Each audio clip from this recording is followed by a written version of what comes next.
सभी साथियों को जय भीम, जय भारत, जय मान्यवर साहब काशीराम, जय वाल्मीकि, जय रविदास, जय कबीर साहब। साथियों, हाथरस उत्तर प्रदेश में अलीगढ़ के पास जो घटना हुई, आप सभी लोग उससे परिचित हैं। सोशल मीडिया पर 2-3 दिन से ट्रेंड कर रहा है। बहुत सारे हमारे साथियों ने, हमारी छोटी बहनें हैं बहादुरगढ़ से, उपासना चंदेलिया, सुनैना चंदेलिया, उन लोगों ने भी इस विषय पर काफ़ी प्रकाश डाला और सोशल मीडिया के माध्यम से जन जन तक उस बच्ची के इंसाफ के लिए आवाज़ पहुंचाई। साथियों, हाथरस में जो घटना हुई उसके विषय में आप लोगों से रूबरू हुआ हूं। मैं आपको बता दूं कि हाथरस में जो घटना हुई है वो वाल्मीकि जाति की लड़की के साथ 5 ठाकुर जाति के लड़कों ने गैंगरेप किया है। साथियों, वो लड़की अपनी माँ के साथ खेत में काम करने गई हुई थी। माँ दूसरे खेत में काम कर रही थी और बेटी वहीं पर पड़ोस में काम कर रही थी, उनके साथ में थोड़ी दूर। तो 5 लोग ठाकुर जाति के लोग आते हैं, लड़के, वो उस बच्ची को घसीट करके दूसरे खेत में लेके जाते हैं। और वहाँ पर जैसा उस लड़की का बयान मैंने आज देखा, कुछ बहुजन टीवी वालों ने उसका इंटरव्यू लेकर के डाला, वो मैंने देखा आज। तो उसमें उस लड़की ने बताया कि 2 लड़कों ने, उन 5 लड़कों में से 2 लड़कों ने उस लड़की के साथ रेप किया, जब तक उस लड़की को याद है। उसके बाद वो बेहोश हो गई। तो उसके बाद जो 3 लड़के और थे, उन्होंने भी उसके साथ दुर्व्यवहार किया, दुराचार किया। और साथियों, बात सिर्फ बलात्कार तक सीमित नहीं रही, मतलब हैवानियत की हद कर दी उन लोगों ने। उस बच्ची की जीभ को भी अपने दांतों से उन्होंने काटने का काम किया और उसकी गर्दन की हड्डी, कितनी पीड़ा उस बहन को, उस बेटी को हुई होगी जब उसकी गर्दन की हड्डी उन जालिमों ने तोड़ी। उसके पैर में चोट मारी गई और भी शरीर में चोट मारी गई। तो सोचो वो किस दर्द से वो बेटी गुजरी होगी, हमारी छोटी बहन किस दर्द से वो गुजरी होगी। साथियों, जिसके भी घर में बहन बेटियां हैं, चाहे वो किसी भी जाति का व्यक्ति हो, किसी भी धर्म समुदाय का व्यक्ति हो, अगर इस तरह की घटना को वो देखेगा तो उसकी रूह कांप जाएगी। साथियों, ऐसे दरिंदों के खिलाफ जब कानून कार्रवाई नहीं करता और उनका संरक्षण करता है तो साथियों खून खोल उठता है। और ये घटनाएं वाल्मीकि जाति की लड़कियों के साथ, चमार जाति की लड़कियों के साथ, या और अन्य जिनको ये लोग शूद्र समाज कहते हैं या छोटी जाति का लोग कहते हैं, उनकी बच्चियों के साथ ही ये घटनाएं क्यों होती हैं? ये हमारे बहुजन समाज के लोगों को सोचना पड़ेगा। मुझे साहब काशीराम का वो वक्तव्य याद आता है। वो कहा करते थे अपने विचारों में कि जिस समाज को जो जमात, जो जात शासक करता जमात नहीं होती, उनकी बहन बेटियों के इज्जत के साथ खिलवाड़ होता। साथी, क्या आपने कभी सुना है किसी ठाकुर की बेटी के साथ बलात्कार हो गया? क्या आपने सुना है कभी कि फलाने बनिए की लड़की के साथ बलात्कार हो गया? क्या आपने सुना है कि उस ब्राह्मण की लड़की के साथ बलात्कार हो गया? नहीं सुना होगा। या आपने कभी सुना हो किसी जाट की बेटी के साथ बलात्कार हो गया? क्योंकि साथियों, वो जागरूक और शासक करता जमात है। हमारे समाज ने हमेशा ही दूसरों की जूतियां उठाने का काम किया है। तो साथियों, जब हमारा समाज, दबा कुचला समाज, इस राजनीतिक चेतना से नहीं गुजरेगा, तब तक ये शोषण होता रहेगा। और सबसे बुरी बात जो है, मुझे शर्म आती है ऐसे प्रतिनिधियों पर। वहां का जो मेंबर ऑफ पार्लियामेंट है, मैं तो कहूंगा वो कुत्ते मर जाना चाहिए। वो वाल्मीकि जाति से है और वो उसकी खासियत बता दूं मैं आपको, वो अपने बर्तन साथ में लेके जाता है। जब किसी ऊंची जाति के घर जाता है तो अपने ही कप में चाय पीता, अपनी प्लेट में रोटी खाता है, और सब लोग खाटों पर चारपाइयों पे बैठे रहते हैं, कुर्सियों पे बैठे तो वो नीचे बैठ करके चाय पीता है। किसी युवक ने उससे कहा था कि जी आप ये ना करा करो, इससे समाज की नाक नीचे होती है, समाज बदनाम होता है।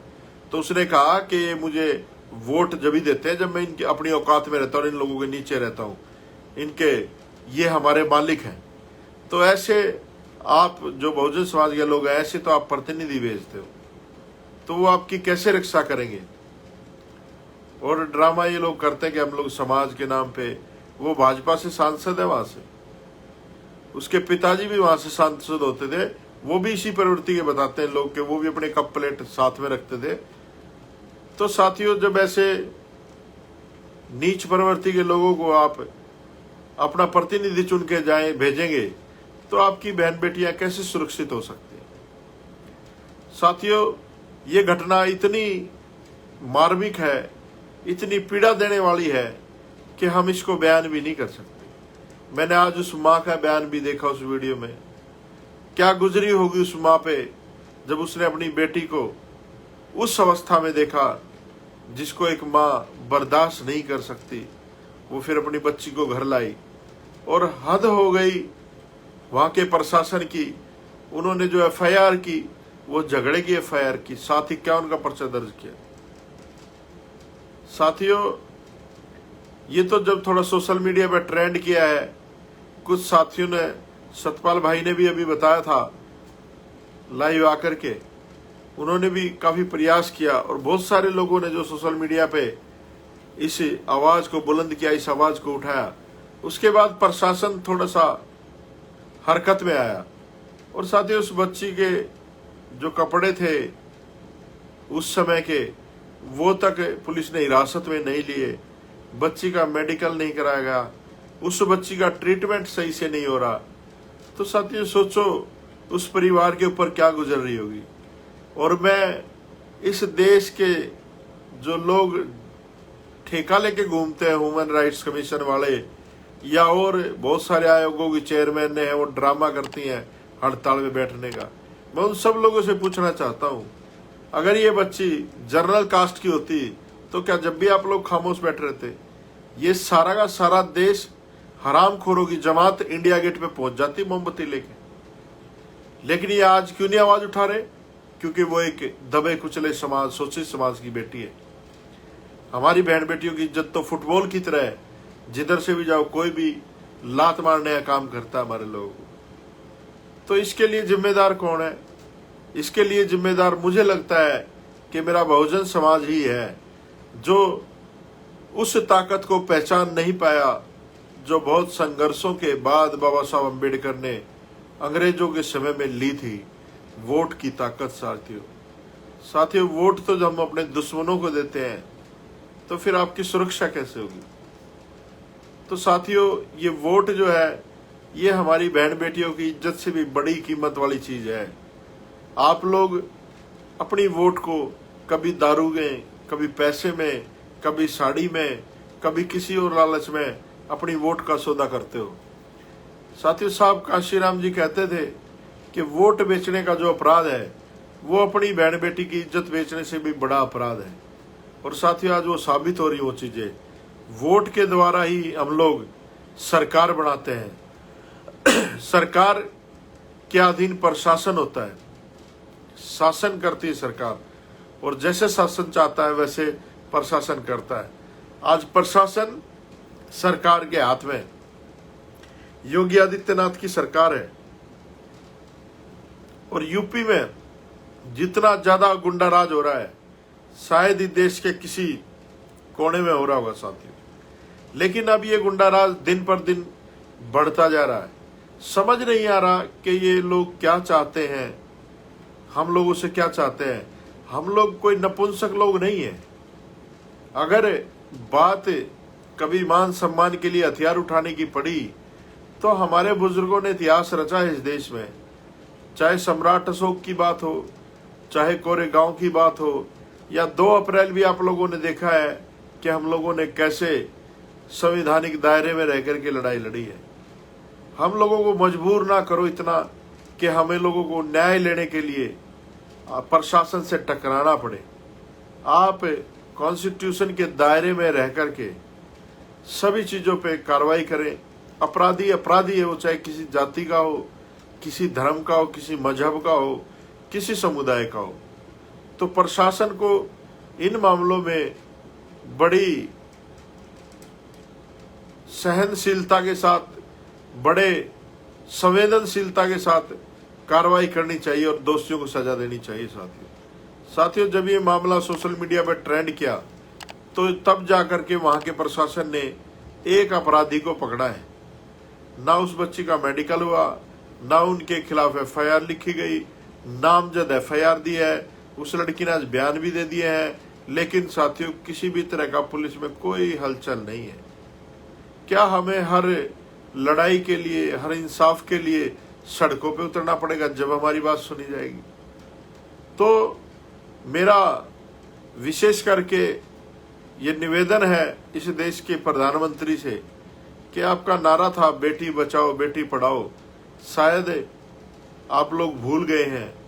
अब नारा बदलना चाहिए कि बीजेपी से बेटियां बचाओ, बीजेपी से बेटियां बचाओ, क्योंकि बीजेपी के राज में जितनी ज़्यादा घटनाएं मेरे समाज की बच्चियों के साथ हो रही हैं, कभी किसी राज्य में नहीं हुई साथियों। और साथियों, अभी आज ही पता चली है झज्जर के एक गांव में एक चमार जाति की बेटी के साथ, बहुजन समाज की बेटी के साथ, वो खेत में जाती है काम करने के लिए।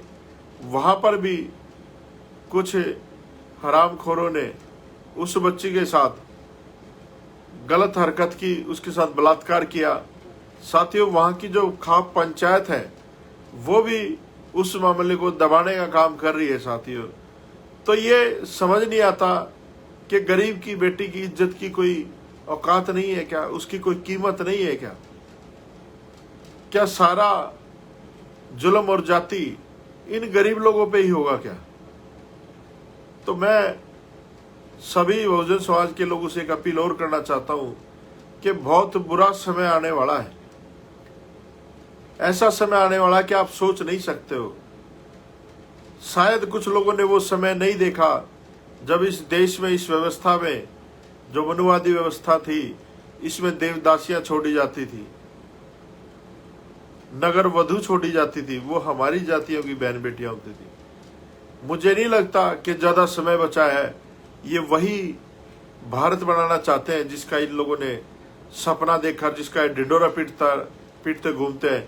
जिस रामराज की ये बात करते हैं उस रामराज में वैसा होता था। तो साथियों, आप लोगों से एक ही निवेदन करूंगा, जो ये वाल्मीकि समाज के जो युवा साथी हैं, बहुत सारे लोग हैं हरियाणा में, बड़ी बड़ी बातें, बड़ी बड़ी बकवास करते हैं कि हम ये कर देंगे, हम वो कर देंगे, लेकिन किसी का भी कोई प्रतिक्रिया नहीं आई।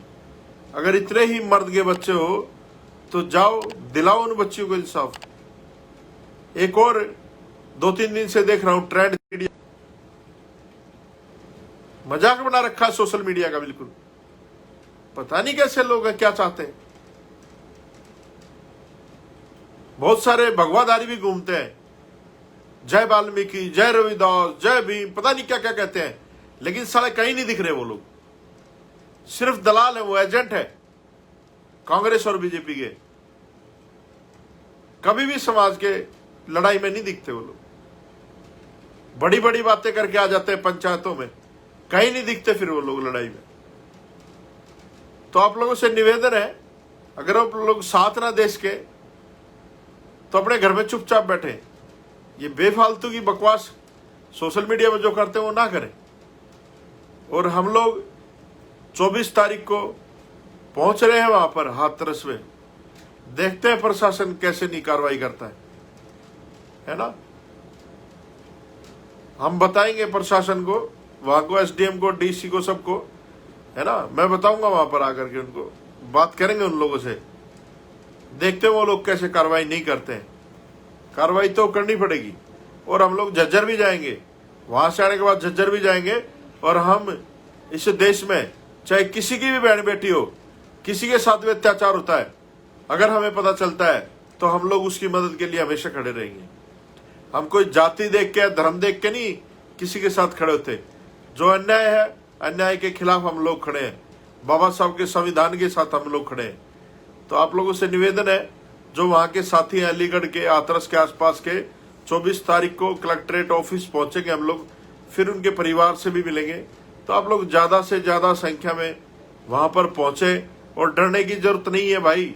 जब सामाजिक सेवा में जाओगे तो मुकदमे भी लगवाने पड़ेंगे और सारी चीजें करनी पड़ेगी। और ये लोग, जिन लोगों ने ये जघन्य अपराध किया, उन लोगों को भी चैलेंज करते हैं हम लोग, या तो मान जाओ, नहीं तो फिर हम लोग बिरसा मुंडा की औलाद हैं। ठीक है, हमें सारी चीजें आती हैं भाई। जब हमारे घरों में घुस घुस के इस तरह की अमानवीय हरकतें आप लोग करोगे, तो फिर हम लोगों को भी कोई ना कोई रास्ता इख्तियार करना पड़ेगा। तो साथियों, 24 तारीख को 11 बजे हम लोग वहां पर पहुंचेंगे। आप भी ज्यादा से ज्यादा संख्या में उस बहन को न्याय दिलाने के लिए, इंसाफ दिलाने के लिए वहां पर पहुंचे। इतनी घटिया मानसिकता के लोग इस देश में हैं, इनकी मानसिकता ठीक करने के लिए आप लोगों को इकट्ठा होना पड़ेगा। साथियों, आप लोग इस वीडियो को ज्यादा से ज्यादा लोगों तक पहुंचाएं, शेयर करें और अपनी बात भी करें। सभी लोगों से एक और निवेदन करता हूं, जो भी लोग सोशल मीडिया पे एक्टिव हैं, सब लोग इसमें लाइव जरूर डालें। ये बात जन जन तक पहुंचनी चाहिए। आप लोग जो काम करते हो सोशल मीडिया पे, वो सरकार तक भी पहुंचता है, प्रधानमंत्री जी भी देखते हैं, सभी लोगों तक पहुंचता है। और मैं चाहता हूं कि योगी आदित्यनाथ इसमें जरूर संज्ञान ले, सीएम साहब। नहीं तो फिर हम लोग तो हैं ही भाई, आपकी ईंट से ईंट बजाने के लिए हम लोग आ रहे हैं 24 तारीख को। साथियों, आप सभी पहुंचे। जय भीम, जय भारत, नमो बुद्धाय।